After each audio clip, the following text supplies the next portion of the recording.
The room was alive with laughter and conversation, but in a split second, everything turned to chaos.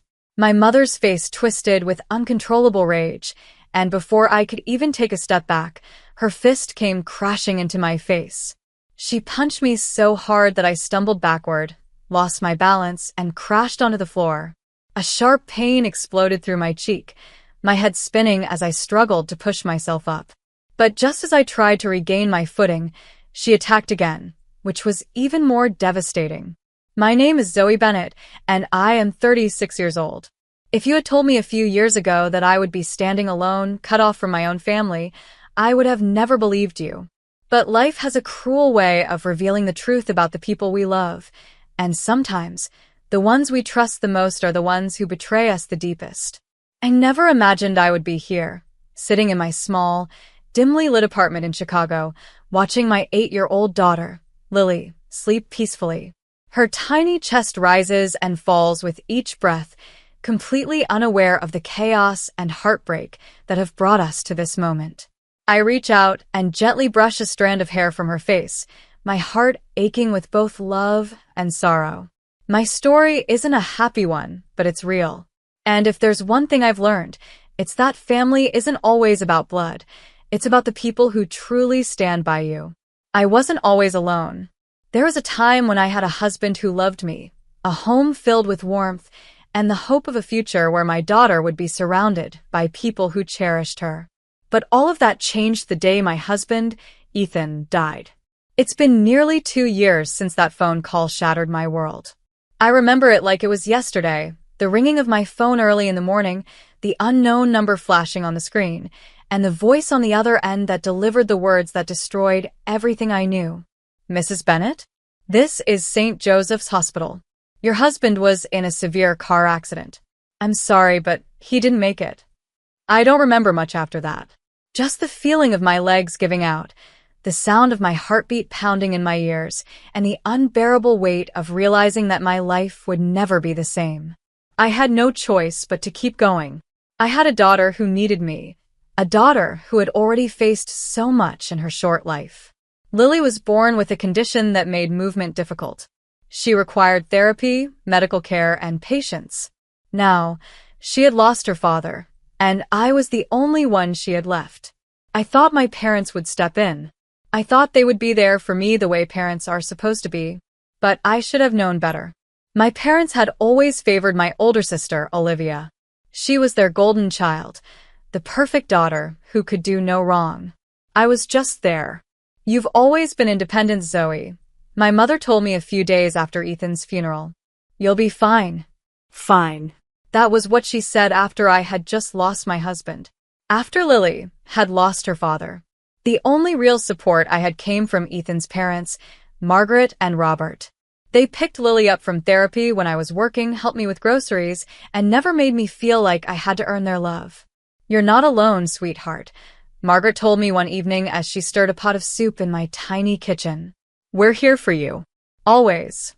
Her words warmed my heart, but they also made me realize something painful. Why did I feel more love from my in-laws than from my own parents? In the months following Ethan's death, I barely had time to grieve. Between funeral arrangements, endless paperwork, and making sure Lily got the care she needed, I was constantly on the verge of collapse. But I had no choice. I had to keep going for her. One thing that gave me a small sense of security was the life insurance payout of $180,000 I received after Ethan's passing. It wasn't an enormous amount, but it was enough to cover Lily's medical treatments, ensure her therapy continued, and provide us with a safety net. I was careful with every dollar. I still worked as a financial analyst, budgeting everything to ensure we would never struggle. But to my parents, that money wasn't for Lily's future. They saw it as an opportunity. At first, it was subtle hints. You should help your family, Zoe, my mother said one evening when I visited their house for dinner. Olivia and Daniel are struggling. He's the only one working, and with 2 kids, well, it's hard. I knew where this was going. I have my own child to worry about, Mom. I reminded her, keeping my voice calm. Lily's therapy is expensive, but they didn't care. Soon, it wasn't a suggestion anymore. It was an expectation. Family supports each other, Zoe, my father said, his voice firm. Olivia is sending us $900 every month. You should send $2,000. You can afford it. I froze. Olivia is sending you money? I asked, surprised. Of course she is, my mother replied, smiling with pride. She understands her responsibility. Something about it didn't sit right. Olivia had always been spoiled, always the one who received, never the one who gave. But at that moment, I was too exhausted to argue. And deep down, a part of me still craved their approval. So, like a fool, I agreed. Every month, I sent them $2,000. I told myself it was the right thing to do, that maybe, just maybe, this would finally make them see me differently. Maybe they would finally treat me as an equal to Olivia. I was wrong. Months passed and nothing changed. They still ignored Lily, still worshipped Olivia, still treated me like an afterthought. But the final betrayal was yet to come. A week before the family reunion, my mother called me. Her voice was unusually sweet, the kind of tone she used when she was about to say something I wouldn't like. I had learned over the years that whenever she softened her voice, it meant she was about to manipulate me into something. Zoe, darling, we're doing something different this year, she began. We're having an adults-only gathering. It will be a more sophisticated event, just the grown-ups enjoying a nice evening together. My stomach twisted. Something felt off. What about Lily? I asked, already dreading the answer. There was a pause. Then my mother sighed. Oh, well, she can stay with Margaret and Robert. You know how fussy she can get at these things. It's better this way. I clenched my jaw. Lily wasn't fussy. She was curious, bright, and loved being around family. But to them, she wasn't welcome. That night, I sat on the edge of Lily's bed, watching her sleep, my mind racing. I had done everything my parents wanted. I gave them money, sought their approval, played the role of the good daughter, and still, it wasn't enough. They had taken and taken from me, but when it came to my daughter, they had drawn a line. For the first time in my life, I wasn't just hurt, I was furious. I told myself I would go to the reunion, act polite, and figure out what to do next. But nothing could have prepared me for what I was about to walk into. The evening of the family reunion arrived, and I drove to my parents' house alone. The entire drive, my stomach twisted with unease. I had left Lily with Margaret and Robert, who welcomed her with open arms, as they always did. She had been excited about spending the evening baking cookies and watching movies. I told myself that at least she was with people who truly loved her. But deep inside, I felt sick. As I pulled into the driveway, I noticed the number of cars parked outside. There were more than usual. My parents' house was brightly lit, music and laughter spilling out into the cold night air. A part of me held on to the ridiculous hope that maybe I had misunderstood, that maybe this adults-only event was truly what they had claimed it to be. I should have known better. The moment I stepped inside, I froze in shock. Children were everywhere. I saw Olivia's 2 kids running around the living room, giggling as they chased each other. Other cousins' children played near the fireplace, wearing silly paper crowns and eating cookies. The entire house was filled with laughter, warmth, and family joy, except for one thing. Lily was missing, because Lily was the only one who hadn't been invited. I stood there, stiff and unmoving, my heartbeat pounding in my ears. My mother spotted me from the dining room and flashed me a practiced, false smile. Oh, Zoe, you're here, sweetheart. Come in. I didn't move. I couldn't. I just stared at her, then at my father, then at Olivia, at every single person who had lied to me. That was when Aunt Linda approached me, her brow furrowed in confusion. Where's Lily? She asked. She's not sick, is she? I swallowed hard, my fingers tightening around my coat. She wasn't invited, I said, my voice barely above a whisper. Aunt Linda blinked. What? What do you mean? I turned to face my mother, my voice steady but sharp. That's what you told me, wasn't it? That this was an adults-only party. No kids. A suffocating silence spread through the room. Conversations died, and all eyes turned toward my parents. Olivia fidgeted uncomfortably, refusing to meet my gaze. My mother sighed, setting down her wine glass as if I was being unreasonable. Zoe, darling, you're making this into something bigger than it is. The other children, well, they know how to behave at formal gatherings. I let out a bitter laugh, cold and humorless. They know how to behave? I repeated, my voice rising. So, what exactly are you saying? That Lily doesn't? That my daughter, who is nothing but polite and kind, doesn't belong here? My father's expression darkened. Zoe, let's not make a scene, he said, his tone sharp and warning. I shook my head, feeling something inside me snap. For years, I had bitten my tongue. For years, I had swallowed my pain. For years, I had let them treat me like I didn't matter. But this was the final betrayal. And then, as if fate itself wanted to put an end to their lies, chaos erupted. Olivia's youngest son suddenly grabbed a handful of deviled eggs and hurled them across the room, hitting his sister in the chest. She shrieked, and before anyone could stop it, the other kids burst into laughter, running wild through the house, knocking over decorations and spilling drinks. I turned to my mother, raising an eyebrow. Oh yes, I see now. Such well-mannered children. Her face paled. She had no excuse left. But it wasn't over yet. I took a deep breath and spoke loud enough for the entire room to hear. For months, I've been sending my parents $2,000 every single month because they told me that Olivia was contributing $900. Isn't that right, Olivia? You've been helping them too, haven't you? Olivia's face drained of color. She stammered, looking panicked. I meant to, but you never sent them a single penny, did you? I cut her off. A collective gasp filled the room.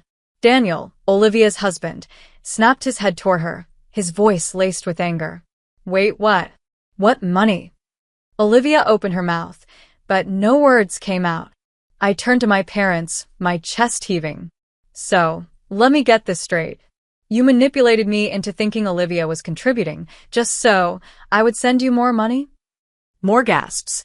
My mother's face flushed red, and my father clenched his jaw, his hands curling into fists. Daniel stood up abruptly, his voice filled with rage. Olivia, tell me this isn't true. You've been lying about sending money? Olivia shook her head furiously, desperate to escape blame. They told me to say it. Mom and Dad said if Zoe thought I was helping too, she'd be more willing to send money. That was it. That was the moment everything shattered.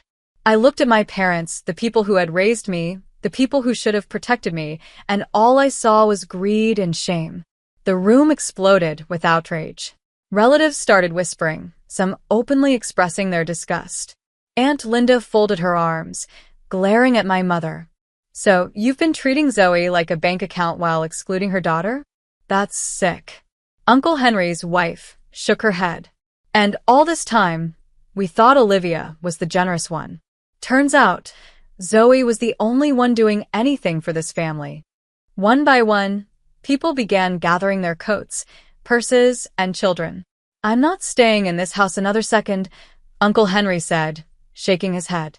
A few others muttered in agreement, throwing my parents looks of disgust before heading for the door. But I wasn't done yet.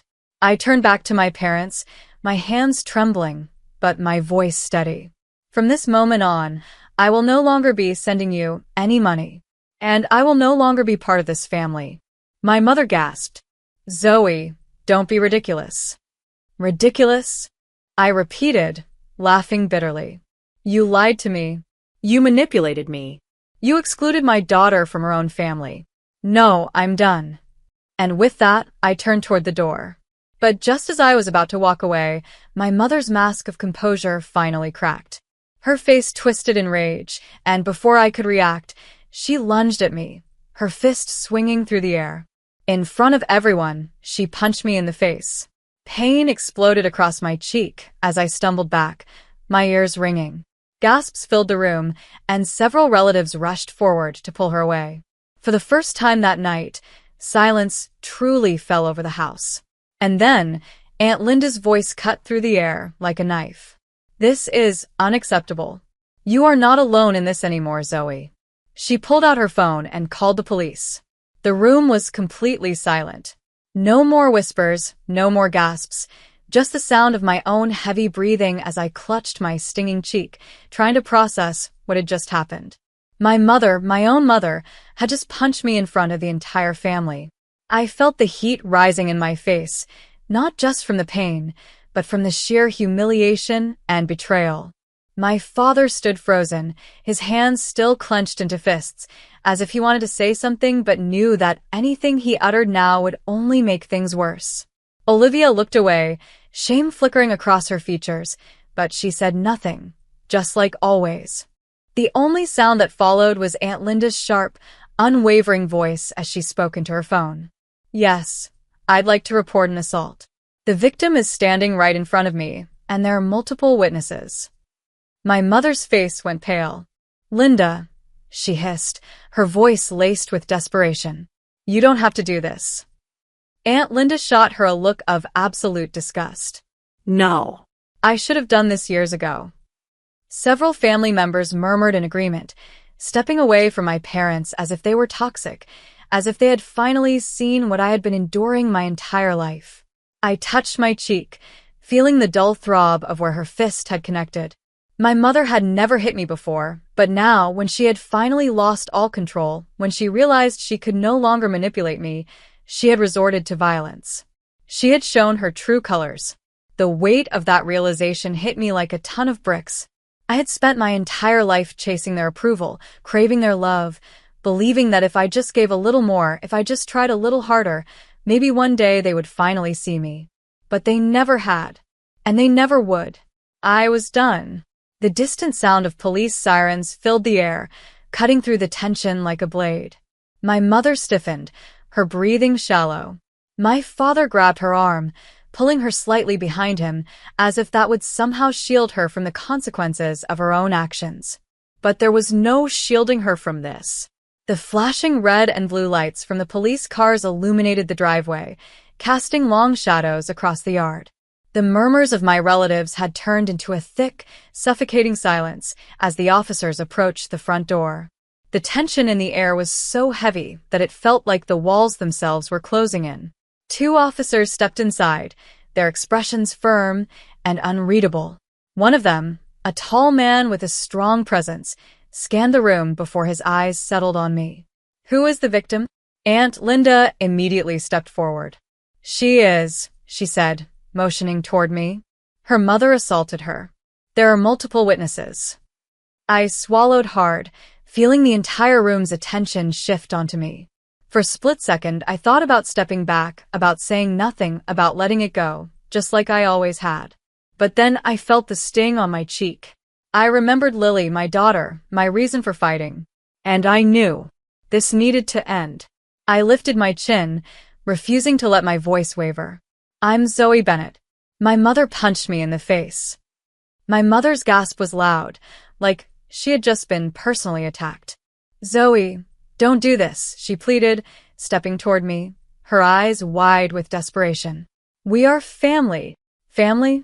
I repeated, my voice laced with bitterness. You only call me family when you need something from me. The officers exchanged a glance before one of them turned to my mother. Ma'am, we need you to step forward. My father immediately tensed, his face dark with anger. This is ridiculous, he snapped. It was just a misunderstanding. You can't arrest her for something so small. She hit her daughter in front of an entire room of witnesses, the officer replied, unbothered by my father's growing rage. That's not a misunderstanding. That's assault. My mother looked around the room, searching for support, but none of the relatives came to her defense. They all stood in quiet judgment, their faces reflecting the weight of what had just happened. Even Olivia, who had spent years being their favorite, their golden child, the one who could do no wrong, even she looked away, unwilling to step into the mess my parents had created for themselves. For the first time, my mother realized that she was truly alone. Her breaths grew shallow as she turned back to the officers. Wait, no, please, she whispered, her voice barely audible. I didn't mean to. I wasn't thinking. Ma'am, turn around and put your hands behind your back, the officer instructed. I watched as the cuffs clicked around her wrists, a cold finality settling into my chest. She whirled toward me, panic flashing across her face. Zoe. Please, don't let them take me. I stared at her, at the woman who had spent years making me feel small, making me feel like I wasn't enough. And now, when she finally faced the consequences of her actions, she expected me to save her? I took a deep breath, feeling the last of my guilt melt away. You made your choice, Mom, I said, my voice steady. Now you have to live with it. The officers guided her toward the door as she continued to beg, her voice cracking with desperation. I'm your mother. Zoe, please. Don't do this to me. But I didn't do this to her. She did this to herself. As she was led outside, I turned my gaze toward my father. He stood rigid, his jaw clenched, his hands balled into fists. For a moment, I expected him to fight back, to shout at me, to defend her. But he didn't, because even he knew this was over. Without another word, the officers took my mother outside, guiding her into the police car. The door slammed shut, and just like that, she was gone. The weight I had been carrying for years, the guilt, the shame, the desperate need for their approval, lifted off my shoulders. And for the first time, I felt free. The moment the police car pulled away, I exhaled a breath I hadn't even realized I was holding. My mother was gone, taken away in handcuffs, and with her, the last remnants of my misplaced hope that my family would ever change. The house, once filled with laughter and conversation, now felt eerily silent. No one knew what to say, because what was there to say? I turned back to the room, and every single relative still standing there avoided my gaze. Some shuffled uncomfortably, others whispered among themselves, and Olivia just stood there frozen, her face unreadable. Aunt Linda was the first to break the silence. She stepped forward and placed a gentle hand on my shoulder. You did the right thing, Zoe. I let out a shaky breath, my chest still tight with lingering emotion. I know, I murmured, though I wasn't sure if I was saying it for myself or for her. Then, Daniel, Olivia's husband, spoke up, his voice laced with disbelief. So, Olivia, he said, turning toward her, you mean to tell me that all this time, you've been lying? That you never actually sent them money? Olivia's eyes widened, and she quickly shook her head. Daniel, I was going to. Save it, he snapped, his voice filled with disappointment. He let out a harsh laugh, rubbing his face. I can't believe I've been working my ass off while you sat there and let your sister handle everything. Do you even realize how selfish that is? Olivia opened her mouth, but nothing came out. For once, she had nothing to say. Then, Uncle Henry, one of the older family members, sighed loudly. You know what? I'm done with this family's nonsense. Zoe, I'm sorry for how they treated you. He shook his head in disgust before grabbing his coat. I won't be staying here another second. One by one, the others followed. Some of them approached me, offering soft apologies, some genuine, some empty gestures to save face, but I barely acknowledged them. My heart was pounding too hard, my emotions too raw to process their words. I watched as my relatives picked up their things and left, the once lively house growing emptier and emptier by the second. Eventually, only a few of us remained. Me. Aunt Linda, Olivia, and my father. My father, who still hadn't moved from his spot. I turned toward him, and for the first time since everything had unraveled, I felt nothing. No anger, no sadness, no longing for the approval I had spent my whole life chasing. Just emptiness. He finally looked at me, his eyes cold and calculating, like he was assessing me, trying to figure out how to regain control of the situation. But this time, there was nothing he could do. You've ruined this family, Zoe, he finally said, his voice low, dripping with resentment. I let out a bitter laugh. No, Dad. I just finally stopped letting this family ruin me. His lips pressed into a thin line, and for a split second, I thought he might actually defend my mother. But then, without another word, he turned his back on me and walked away, disappearing down the hallway. And just like that, it was over. I felt Aunt Linda squeeze my hand. "Let's get out of here, sweetheart." I nodded, not needing to be told twice. I didn't look back as I stepped out of that house for the last time, my head held high, knowing I was finally walking away from everything that had ever tried to break me. The cold night air hit me as I stepped outside, but for the first time in my life, I welcomed it. It felt like a cleansing breath, washing away years of pain, guilt, and the suffocating need to belong to a family that had never truly accepted me. Aunt Linda walked beside me, silent but steadfast, her presence a quiet reassurance that I was no longer alone. I reached my car, my hands gripping the steering wheel tightly as I sat there, letting everything sink in. It was over. The weight I had been carrying for years was finally gone. I didn't have to prove anything to them anymore. I didn't have to earn love that should have been freely given.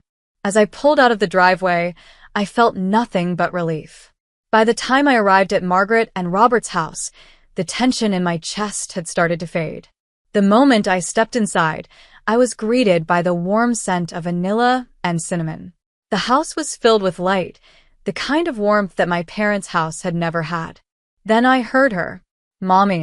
Lily's small feet pounded against the hardwood floor as she ran toward me, her face lighting up with excitement.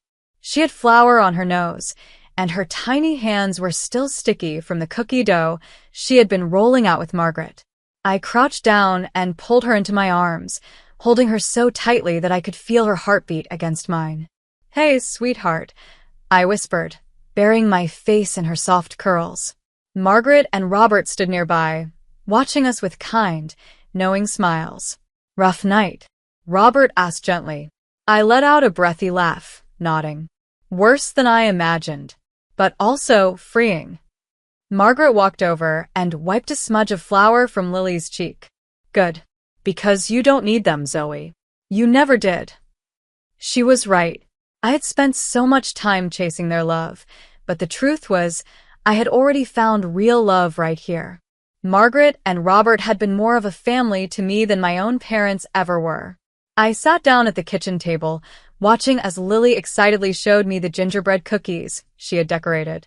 There were uneven icing swirls, too many sprinkles, and slightly lopsided shapes, but to me, they were perfect.